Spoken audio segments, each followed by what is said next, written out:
મારા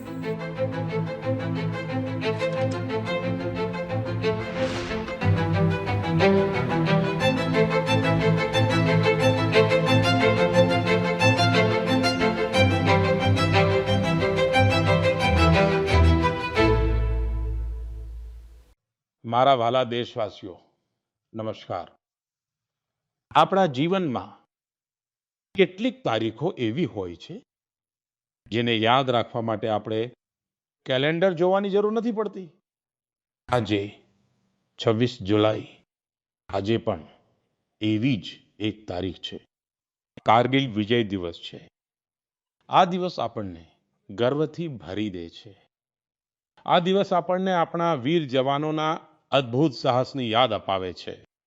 કારગિલની ઊંચી ઊંચી ચોટીઓ, કઠિન હવામાન, દુશ્મનોનો પડકાર, દરેક પરિસ્થિતિ આપણા સૈનિકોની સામે હતી. પણ તેમનો જુસ્સો દરેક પડકાર કરતા મોટો હતો. તેમણે ભારત માતાની રક્ષા માટે પોતાનું સર્વસ્વ અર્પણ કરી દીધું. આજે કારગિલ વિજય દિવસ પર હું તમામ વીર શહીદો અને વીર સૈનિકોને આદરપૂર્વક નમન કરું છું. મિત્રો, આજનું ભારત પોતાના વીરોને માત્ર યાદ જ નથી કરતું, પરંતુ તેમની વીરગાથાઓને નવી પેઢી સુધી પણ પહોંચાડે છે. આ જ ભાવના સાથે આ વર્ષે એક ખાસ શૌર્ય વિજય યાત્રા કાઢવામાં આવી છે.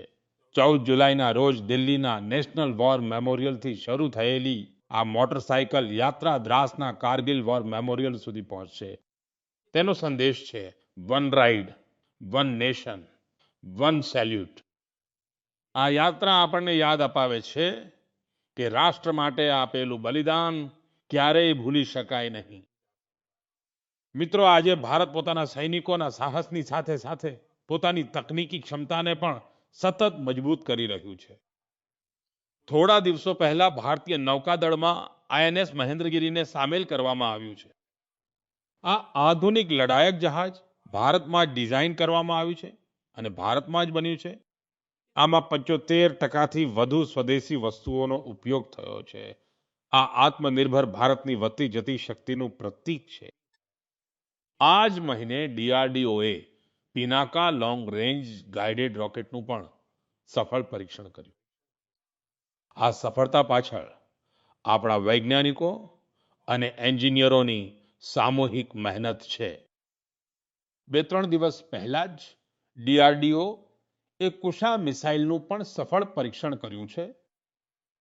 મિત્રો, આજે સંરક્ષણ ઉત્પાદન હોય, સંરક્ષણ નિકાસ હોય કે મિત્ર દેશો સાથે રાજકીય સહયોગ, ભારત દેશ સતત નવી ઊંચાઈઓ તરફ આગળ વધી રહ્યો છે. આ મહિનાની શરૂઆતમાં હું ઇન્ડોનેશિયાના પ્રવાસે હતો, જ્યાં બ્રહ્મોસ અને અસ્ત્ર મિસાઇલો માટે એક ઘણી મોટી સમજૂતી કરવામાં આવી છે. દુનિયાનો ભરોસો ભારતના સંરક્ષણ સાધનો અને તકનીક પર વધી રહ્યો છે. ચાલો, આ કારગિલ વિજય દિવસ પર આપણે આપણા અમર શહીદોને વંદન કરીએ અને એક સુરક્ષિત, સક્ષમ અને આત્મનિર્ભર ભારતના નિર્માણનો આપણો સંકલ્પ વધુ મજબૂત કરીએ. મારા વહાલા દેશવાસીઓ, મન કી બાતના ગયા અંકમાં મેં તમારી સાથે કેચ ધ રેઇન અભિયાનની ચર્ચા કરી હતી. મેં આગ્રહ કર્યો હતો કે વરસાદના દરેક ટીપાને બચાવવાના આ અભિયાનને જન આંદોલન બનાવો. કેચ ધ રેઇનનો સંદેશ બહુ સીધો છે. જ્યાં વરસાદ પડે, જ્યારે વરસાદ પડે, પાણીને ત્યાં જ બચાવો. તેથી 4 જુલાઈથી દેશભરમાં એક ખાસ અભિયાન પણ ચલાવવામાં આવી રહ્યું છે. તેના હેઠળ વરસાદના પાણીનો સંગ્રહ, ભૂગર્ભ જળ રિચાર્જ, જૂના જળ સ્ત્રોતોને ફરી જીવંત કરવા અને વૃક્ષારોપણને નવી ગતિ આપવામાં આવી રહી છે. મને બહુ આનંદ છે કે ગામ હોય કે શહેર, પંચાયતો હોય કે સામાજિક સંસ્થાઓ, દરેક જગ્યાએ લોકોએ ઉત્સાહપૂર્વક ભાગ લીધો છે. ક્યાંક જૂના તળાવોમાંથી કાદવ કાઢવામાં આવી રહ્યો છે, તો ક્યાંક કૂવા અને વાવોને ફરીથી નવું જીવન આપવામાં આવી રહ્યું છે. બંધ પડેલા બોરવેલ હવે ભૂગર્ભ જળ રિચાર્જનું માધ્યમ બની રહ્યા છે. મિત્રો, મધ્યપ્રદેશના સીધી જિલ્લામાં લગભગ 1,500 તળાવોનું નિર્માણ કરાયું છે. નરસિંહપુરમાં અમૃત સરોવરોને સજાવ્યા છે. મહારાષ્ટ્રના નાસિકમાં મોટી સંખ્યામાં પાણી સંગ્રહ કરવાની ક્ષમતા વિકસાવવામાં આવી છે. આંધ્રપ્રદેશના નંદિયાલમાં બધી જ ગ્રામ પંચાયતો આ અભિયાન સાથે જોડાયેલી છે અને જૂના તળાવોને ફરીથી ઉપયોગી બનાવવામાં આવ્યા છે. આપણા શહેરો પણ પાછળ નથી. છત્તીસગઢના કોરબા, ઓડિશાના ભુવનેશ્વર અને આંધ્રપ્રદેશના વિજયનગરમમાં આ અભિયાનના પ્રોત્સાહક પરિણામો જોવા મળી રહ્યા છે. આપણે પણ આપણી આસપાસના કોઈ તળાવ, કૂવા કે વાવની જવાબદારી લઈએ અને પાણીનું દરેક ટીપું બચાવીએ. આજે બચાવેલું પાણીનું દરેક ટીપું આવનારી પેઢીઓના ભવિષ્યની સૌથી મોટી મૂડી છે. મારા વહાલા દેશવાસીઓ, હમણાં થોડા દિવસ પહેલા જ ગ્લાસગોમાં કોમનવેલ્થ ગેમ્સ શરૂ થઈ છે. દરેક દેશવાસી ભારતીય ટુકડીને સતત પોતાની શુભેચ્છાઓ આપી રહ્યો છે. તેમની ઈચ્છા છે કે તમામ ખેલાડીઓ અને એથ્લેટ્સ શ્રેષ્ઠ પ્રદર્શન કરે અને લોકોના દિલ પણ જીતે. મિત્રો, આપણા યુવાનોએ છેલ્લા કેટલાક દિવસોમાં રમતગમતમાં ઘણી શાનદાર સિદ્ધિઓ મેળવી છે. પીવી સિંધુ બેડમિન્ટનની રમતમાં જાપાન ઓપનનું ટાઇટલ જીતનાર પ્રથમ ભારતીય ખેલાડી બન્યા છે. તેમની આ સિદ્ધિ પર આખા દેશને ગર્વ છે. ભારતીય મહિલા ક્રિકેટ ટીમે પણ લંડનના લોર્ડ્સ મેદાન પર પોતાની પહેલી ટેસ્ટ મેચ જીતી છે.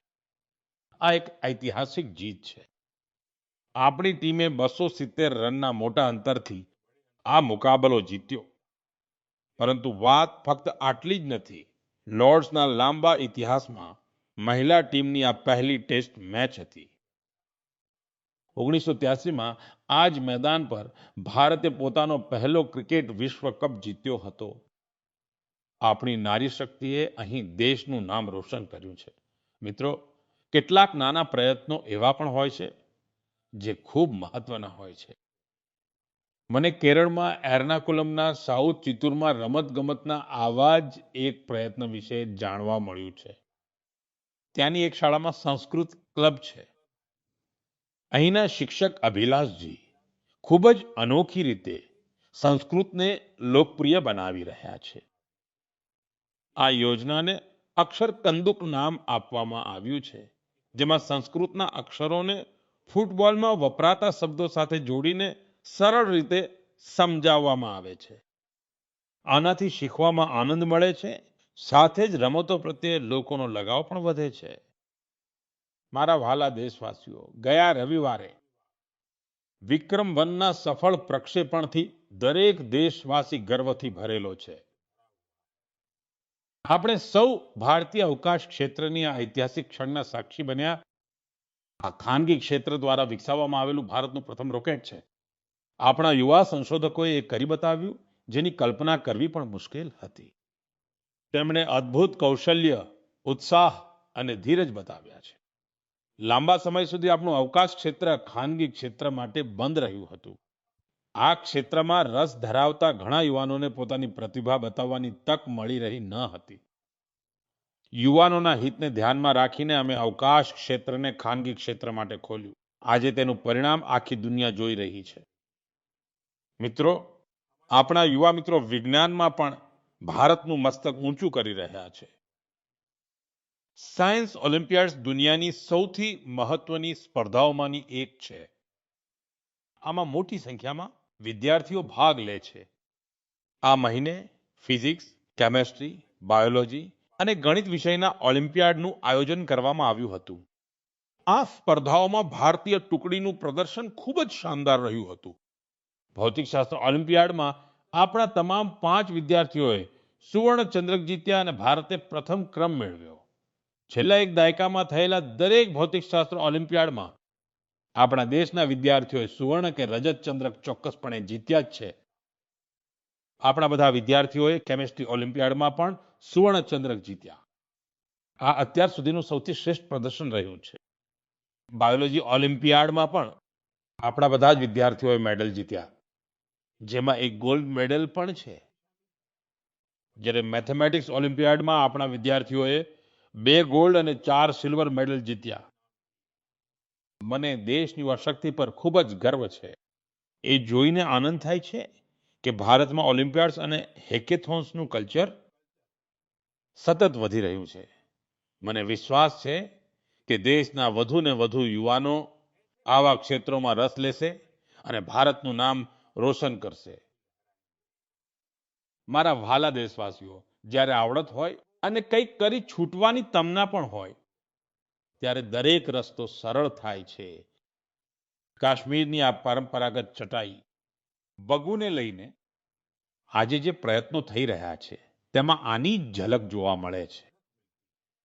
તેને સરકટ અને ડાંગરના પરાળમાંથી તૈયાર કરવામાં આવે છે. આ ચટાઈ બનાવવાની પરંપરા વર્ષો જૂની છે. આ માટે સૌથી પહેલા કાશ્મીરના કાદવવાળા વિસ્તારોનું ઘાસ અને સરકટની કાપણી થાય છે. તડકામાં સૂકવ્યા પછી તેને છૂટું પાડવામાં આવે છે અને પછી શરૂ થાય છે હાથથી વણાટનું કામ. બે કારીગરોને એક ચટાઈ બનાવવામાં લગભગ 4 દિવસ લાગે છે. આ ચટાઈ અનોખી પણ છે અને પર્યાવરણને અનુકૂળ પણ. એક મોટી ખાસિયત એ છે કે તમને ઉનાળામાં આનાથી ઠંડક મળશે અને શિયાળામાં હૂંફ. પહેલા આ કાશ્મીરના દરેક ઘરમાં જોવા મળતી હતી, પરંતુ છેલ્લા કેટલાક વર્ષોમાં તેનો ઉપયોગ જ્યારે આ ઓછું થવા લાગ્યું હતું ત્યારે શ્રીનગરના રહેવાસી ગુલામ હુસૈનજી અને તેમની દીકરી તંજીલાજીએ એક સંકલ્પ લીધો. બંને બગુ ક્રાફ્ટની પરંપરાને નવું જીવન આપવા માટે મચી પડ્યા. ગુલામ હુસૈનજી ખૂબ જ સાધારણ પરિવારમાંથી આવે છે. તેમને આ કામમાં અનેક પ્રકારના પડકારો પણ આવ્યા, પરંતુ વગુના સંરક્ષણ માટેનો તેમનો સંકલ્પ અડગ હતો. જોતજોતામાં તેમના આ પ્રયાસમાં ઘણા બધા લોકો જોડાતા ગયા. ગુલામ હુસૈનજી આ કૌશલ્યને ખૂબ આગળ વધાર્યું. તેમના આ મિશનમાં તેમને સ્થાનિક સ્તરે સરકારી સહકાર પણ મળ્યો. આજે ઝડપથી લોકપ્રિય થઈ રહેલું વગુ દેશના અન્ય ભાગોમાં પણ પહોંચી રહ્યું છે. મને આ પ્રયાસ સાથે જોડાયેલા તમામ લોકો પર ખૂબ ગર્વ છે. આજે આપણે બધા સ્થાનિક ચીજવસ્તુઓ પર ભાર મૂકી રહ્યા છીએ. આપણે વોકલ ફોર લોકલના મંત્રને લઈને ચાલી રહ્યા છીએ. એવામાં કાશ્મીરનું વગુ પણ તમારા ઘરનો ભાગ બને એ વિશે એકવાર જરૂર વિચારજો. મિત્રો, આપણા દેશમાં ચા ફક્ત એક પીણું જ નથી, એમાં આપણાપણું પણ છે. સવારની શરૂઆત હોય, મિત્રોની મુલાકાત હોય કે પરિવાર સાથે થોડો સમય વિતાવવાનો હોય, ચા દરેક અવસરનો એક ભાગ બની જાય છે. આમ તો તમે પણ આ વાત સારી રીતે જાણો છો કે મારો ચા સાથે કેવો સંબંધ છે, પરંતુ આજે હું જે ચાની ચર્ચા કરી રહ્યો છું તેણે ફક્ત સ્વાદ જ પીરસ્યો નથી, પરંતુ અનેક બહેનોના જીવનની અંદર આત્મનિર્ભરતાની નવી સુગંધ પણ ભેળવી દીધી છે. ઉત્તર પ્રદેશના બિજનૌર જિલ્લાના લખીવાલા ગામમાં સ્વસહાય જૂથ સાથે જોડાયેલી બહેનોએ વિદુર પ્રેરણા સ્વદેશી હર્બલ ટી તૈયાર કરી છે. તેમાં લેમન ગ્રાસ છે, ગિલોય, જેઠીમધ, તુલસી, લીલી હળદર, તજ, એલચી અને વરિયાળી જેવી કુદરતી વસ્તુઓનો સમાવેશ થાય છે. પોતાના અનોખા સ્વાદ અને ગુણોના કારણે જ ચાએ ખૂબ જ ઓછા સમયમાં લોકોમાં પોતાની ખાસ ઓળખ બનાવી લીધી છે. પ્રયાગરાજના મહાકુંભ અને દિલ્હીના આંતરરાષ્ટ્રીય ખાદ્ય મહોત્સવમાં પણ આ હર્બલ ચાની ખૂબ જ પ્રશંસા કરવામાં આવી. વિદેશથી આવેલા લોકોએ પણ આમાં રસ દાખવ્યો. મિત્રો, સૌથી પ્રેરણાદાયી વાત આની શરૂઆત છે. આ આખો પ્રયાસ માત્ર 1 લાખ રૂપિયાથી શરૂ થયો હતો. આજે આ બ્રાન્ડ દેશની મોટી સંસ્થાઓ સુધી પહોંચી ગઈ છે. આ પહેલ આપણને જણાવે છે કે જ્યારે સ્થાનિક જ્ઞાન, કુદરત અને મહિલાઓનો આત્મવિશ્વાસ જ્યારે સાથે મળે છે ત્યારે એક નાનકડો પ્રયાસ પણ મોટા ફેરફારની શરૂઆત બની જતો હોય છે. મારા વહાલા દેશવાસીઓ, આજે આખા દેશમાં એક પેડ માં કે નામ અભિયાનથી લોકો પ્રકૃતિ પ્રત્યેની પોતાની ફરજ નિભાવી રહ્યા છે. જ્યારે સમાજ આ ભાવના સાથે જોડાય છે ત્યારે સુંદર અને પ્રેરણાદાયી ઉદાહરણો સામે આવે છે. મિત્રો, અમદાવાદમાં લોકભાગીદારીની અદ્ભુત શક્તિ જોવા મળી છે. ભાડજ વિસ્તારમાં 1 કલાકની અંદર 3.5 લાખથી વધુ છોડ રોપવામાં આવ્યા. આમાં 25,000થી વધુ લોકો જોડાયા. શાળાના બાળકો, એનસીસી કેડેટ્સ, સ્વયંસેવકો અને નાગરિકો બધાએ આમાં ભાગ લીધો. આવનારા વર્ષોમાં આ જ છોડ એક ઘટાદાર શહેરી વનનું રૂપ લેશે. આ પ્રયાસને ગિનીઝ બુક ઓફ વર્લ્ડ રેકોર્ડ્સમાં સ્થાન મળ્યું છે. મિત્રો, એક પેડ માં કે નામ અભિયાન હેઠળ યુપીમાં પણ જનશક્તિનો અદ્ભુત સંકલ્પ જોવા મળ્યો છે. ત્યાં એક જ દિવસમાં 12 જુલાઈના રોજ 35 કરોડથી વધુ છોડ રોપવામાં આવ્યા છે. યુપીનો સાંસદ હોવાને નાતે મારા માટે આ પણ વિશેષ ગર્વની વાત છે. મારા વહાલા દેશવાસીઓ, વૃક્ષો ફક્ત મનુષ્યો માટે જ નથી હોતા, તે અગણિત જીવોના ઘર પણ હોય છે. ગુજરાતના ગીરના જંગલોમાં લગભગ 60 વર્ષ પછી ઇન્ડિયન ગ્રે હોર્નબિલ ફરીથી વસવાટ કરી રહ્યું છે. આ ગીરમાં વર્ષોથી થઈ રહેલા સંરક્ષણ અને પુનઃસ્થાપનના પ્રયત્નોનું પરિણામ છે. હોર્નબિલને જંગલોનો ખેડૂત કહેવામાં આવે છે. આ પક્ષીઓ ફળ ખાય છે અને બીજને દૂર દૂર સુધી પહોંચાડે છે. તે જ બીજમાંથી જંગલમાં નવા વૃક્ષો ઉગે છે. આ રીતે એક પક્ષી જંગલને ફરીથી હરિયાળું બનાવવામાં મદદ કરે છે. હું આપ સૌને એક વાત કહીશ. આપણે સૌ આપણા જીવનના કોઈ ખાસ પ્રસંગને પ્રકૃતિ સાથે ચોક્કસ જોડીએ. એક ઝાડ માના નામે વાવીએ. આજે વાવેલો એક નાનકડો છોડ પણ આવનારી પેઢીઓ માટે હરિયાળી, ચોખ્ખી હવા અને સુંદર ભવિષ્યનો વારસો બની શકે છે. મારા વહાલા દેશવાસીઓ, મિત્રો, આપણે સૌ જાણીએ છીએ કે આજે પ્લાસ્ટિક પ્રદૂષણ આખી દુનિયાના પર્યાવરણ માટે મોટો પડકાર છે. સિંગલ યુઝ પ્લાસ્ટિકનો કચરો વર્ષો સુધી કુદરતને નુકસાન પહોંચાડતો રહે છે. તેથી પ્લાસ્ટિકનો યોગ્ય નિકાલ કરવો ખૂબ જ જરૂરી છે. મિત્રો, બિહારના સીતામઢીમાં કચરામાંથી કંચન બનાવવાનું એક સુંદર ઉદાહરણ સામે આવ્યું છે. અહીં કચરાને ફરી ઉપયોગમાં લઈને તેમાંથી આકર્ષક બેન્ચ બનાવાય છે. એક બેઠક બનાવવામાં આશરે 40 કિલો એકવાર વપરાતા પ્લાસ્ટિકનો ઉપયોગ થાય છે. આ મજબૂત, ટકાઉ અને આરામદાયક હોવાની સાથે પર્યાવરણને અનુકૂળ પણ છે.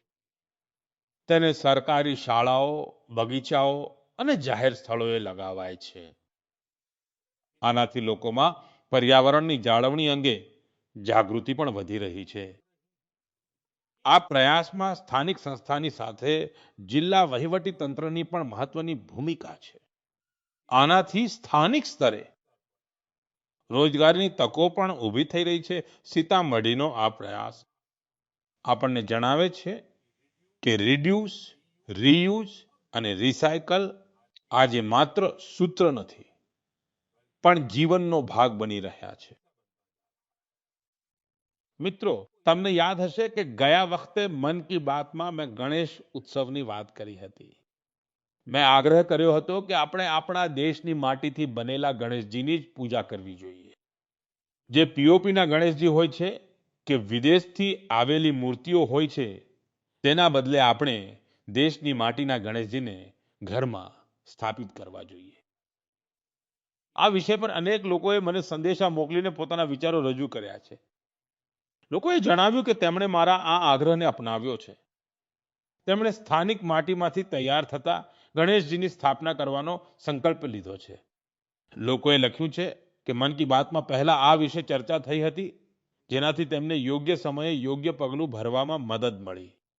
હું ફરી એકવાર મારો આગ્રહ દોહરાવું છું. આ વખતે ગણપતિ પૂજામાં દેશની માટીના ગણેશજીને તમારા ઘરે સ્થાપિત કરો, તેમની પૂજા કરો. તમારો આ પ્રયાસ પણ એક રીતે કુદરતની જ પૂજા હશે. મારા વહાલા દેશવાસીઓ, હવે હું તમને એક એવી વ્યક્તિ વિશે જણાવીશ જેમના વિશે જાણીને તમને ખૂબ જ ગર્વ થશે. એક એવી વ્યક્તિ જે વિજ્ઞાન અને સંશોધનના ક્ષેત્રમાં ખૂબ જ ઉત્સાહથી કામ કરી રહ્યા છે. દુનિયામાં જેમની ઓળખ બની રહી છે, છતાં તેઓ પોતાના મૂળ સાથે ઊંડાણથી જોડાયેલા છે. જ્યારે પણ તેમને તક મળે છે તેઓ પોતાની માટીનું સન્માન કરવાનું ક્યારેય ચૂકતા નથી. તે વ્યક્તિ બીજું કોઈ નહીં પણ મણિપુરના ડોક્ટર રોનાલ્ડો લેશરામજી છે.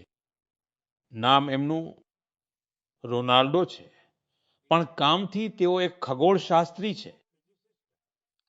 તેઓ જાપાનમાં કામ કરે છે અને નવી આકાશ ગંગાઓના એક વિશાળ સમૂહની શોધ કરનાર ટુકડીનો ભાગ રહ્યા છે. તમે જાણવા માંગશો કે તેમણે આખરે શું કર્યું છે? ખરેખર તો તેમણે આ આખા સમૂહનું નામ મણિપુરના એક સુંદર સરોવર સાથે જોડીને લોકટક પ્રોટો ક્લસ્ટર રાખ્યું છે. લોકટક મીઠા પાણીનું આ ઘણું મોટું સરોવર છે. લોકટક સરોવરમાં તરતી ફૂમડીઓ મળીને એક અનોખું દ્રશ્ય બનાવે છે. એવું લાગે છે કે વિશાળ દરિયામાં નાના નાના ટાપુઓ તરી રહ્યા હોય. તેવી જ રીતે બ્રહ્માંડમાં આ નવી આકાશ ગંગાઓ પણ એક વિશાળ માળખાનું નિર્માણ કરે છે. આજે મણિપુરનું લોકટક માત્ર દેશના નકશા પર જ નહીં પણ વિશાળ બ્રહ્માંડમાં પણ પોતાની ચમક ફેલાવી રહ્યું છે.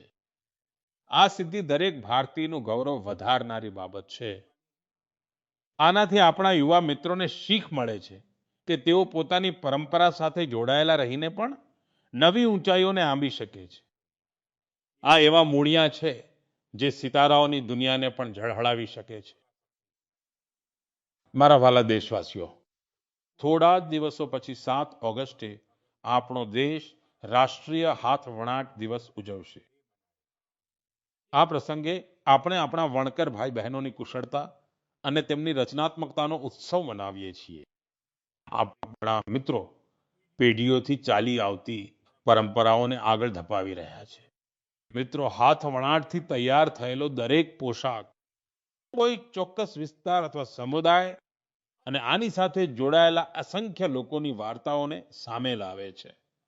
આ એવા લોકો છે જે ગર્વ સાથે ભારતની સાંસ્કૃતિક વિરાસતને જાળવવામાં લાગેલા છે. આજે મારો આગ્રહ છે કે આપણે હસ્તકલાને પ્રોત્સાહન આપીએ અને વણકર મિત્રોનું સન્માન કરીએ. ચાલો આપણે લોકલ માટે વોકલની ભાવના મજબૂત કરીએ. મિત્રો, આજે દેશમાં જે રીતે હાથવણાટને વેગ આપવામાં આવી રહ્યો છે તેનાથી મોટી સંખ્યામાં લોકોનું જીવન સુધરી રહ્યું છે. પોચમપલ્લીથી પટના અને કોથમપલ્લીથી કચ્છ સુધી આના અનેક ઉદાહરણો જોવા મળે છે. આજે એવા અનેક લોકો છે જે હાથવણાટની ગૌરવશાળી પરંપરાને નવી ઉર્જા અને ઓળખ આપે છે. કોઈ પોચમપલ્લી ઇકતની સુંદર પરંપરા આગળ ધપાવે છે તો કોઈ મહિલા વણકરોને જોડીને ઊનના ઉત્પાદનો બનાવે છે. લોકો કેરળની પરંપરાગત કસાઉ કળાને સાચવી રહ્યા છે, જેનાથી આપણી માતાઓ બહેનોને રોજગારી પણ મળી રહી છે. એક બીજો વિષય જેનો હું ખાસ કરીને ઉલ્લેખ કરવા માંગીશ તે છે ખાદી. આપણે સૌ જાણીએ છીએ કે ખાદી મહાત્મા ગાંધીને ખૂબ જ પ્રિય હતી. છેલ્લા કેટલાક વર્ષોમાં ખાદી ઘણી લોકપ્રિય થઈ છે. છેલ્લા 12 વર્ષના ગાળામાં તેનું વેચાણ 6 ગણું વધી ગયું છે. વેચાણનો આ આંકડો હવે 8,000 કરોડ રૂપિયાની નજીક છે. મારો આપ સૌને આગ્રહ છે, આવનારા તહેવારમાં ખાદીની કોઈ વસ્તુ, હાથવણાટની કોઈ વસ્તુ, હસ્તકળાની કોઈને કોઈ વસ્તુ ચોક્કસ ખરીદજો. મારા વહાલા દેશવાસીઓ, જો તમને પૂછવામાં આવે કે ભારતમાં કેટલા પ્રકારના સંગીતના વાદ્યો છે તો તમે વિચારમાં પડી જશો. આવું એટલા માટે કારણ કે આપણે ત્યાં ઘણા બધા વાદ્ય યંત્રો અને તેની સાથે જોડાયેલી પરંપરાઓ છે. આવું જ એક વાદ્ય છે ત્રિપુરાનું ચોંગપ્રેંગ, જે ત્યાંના આદિવાસી સમુદાયોમાં ખૂબ જ લોકપ્રિય છે. વાંસમાંથી બનેલા આ વાદ્યમાં 3 તાર હોય છે, જેમાંથી નીકળતી ધૂન ખૂબ જ મધુર હોય છે, જે સરોદના સૂર જેવી છે. કેટલાક કારણોસર યુવાનોમાં તેની લોકપ્રિયતા ઓછી થવા લાગી હતી. આવા સમયે સૂરજકુમાર દેવબર્માજીએ તેને ફરીથી લોકપ્રિય બનાવવાનો સંકલ્પ લીધો. આજે તેમનો પ્રયાસ રંગ લાવી રહ્યો છે. તેઓ ચોંગ પ્રેંકની સાથે જ ત્યાંના અન્ય પરંપરાગત વાદ્યો પર પણ રજૂઆત કરતા રહ્યા છે. કોકબોરોક લોકગીતો, બાઉલ ગીતો, બંગાળી લોકગીતો તેમને ખૂબ ગમે છે. હવે હું તમને એક નાનકડી ઝલક સંભળાવવા માંગુ છું. આ સંગીતને જે તમે ક્યારેય ભૂલી નહીં શકો.